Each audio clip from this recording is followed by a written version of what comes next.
أعوذ بالله من الشيطان الرجيم بسم الله الرحمن الرحیم۔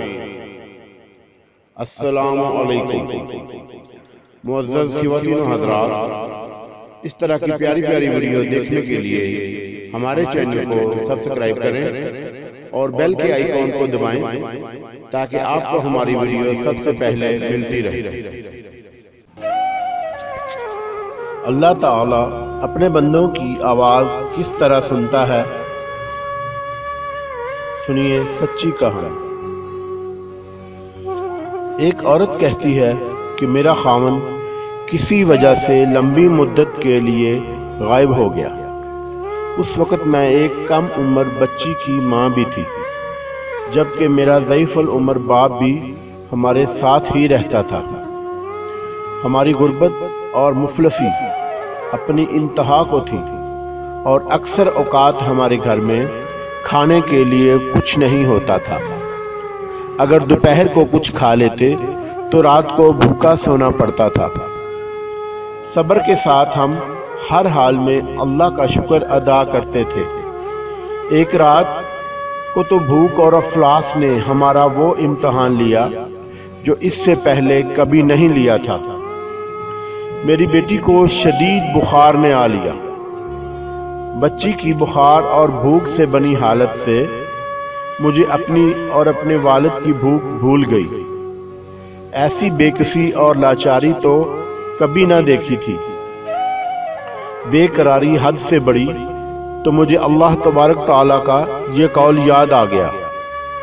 ترجمہ: بھلا کون بے قرار کی التجا قبول کرتا ہے جب وہ اس سے دعا کرتا ہے، اور کون اس کی تکلیف کو دور کرتا ہے؟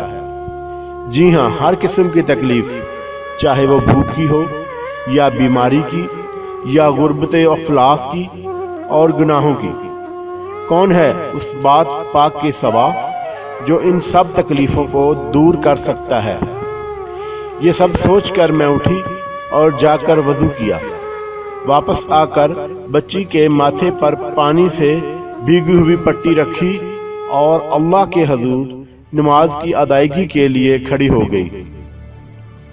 مختصر سی نماز پڑھنے کے بعد ہاتھ اٹھا کر بچی کے لیے دعا کی، اس کے ماتھے سے پٹی اتار کر دوبارہ پانی سے بھگو کر رکھی اور ایک بار پھر نماز کے لیے کھڑی ہو گئی۔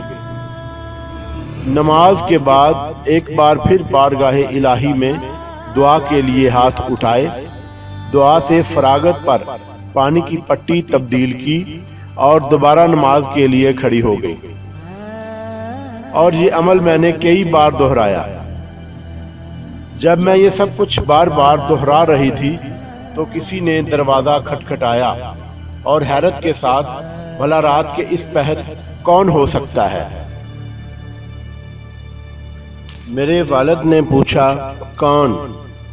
اور جواب آیا کہ میں ڈاکٹر ہوں۔ اور میرا والد ہم دونوں ایک دوسرے کو حیرت سے دیکھ رہے تھے کہ اس کو کس نے بلایا ہے۔ میرے والد نے جا کر دروازہ کھولا۔ ڈاکٹر نے آتے ہی پوچھا کہ مریضہ کدھر ہے، اور ہم نے سادگی سے بچی کی طرف اشارہ کر دیا۔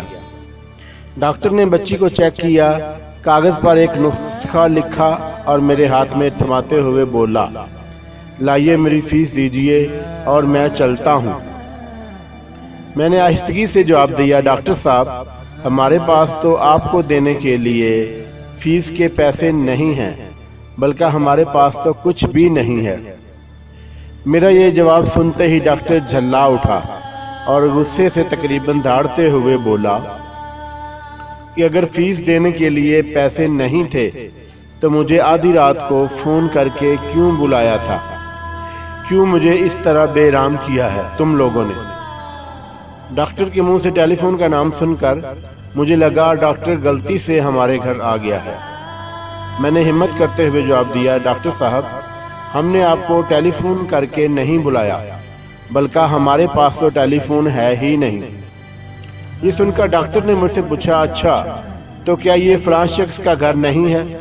میں نے کہا، نہیں ڈاکٹر صاحب، فلاں صاحب ہمارا ہمسایہ ہے۔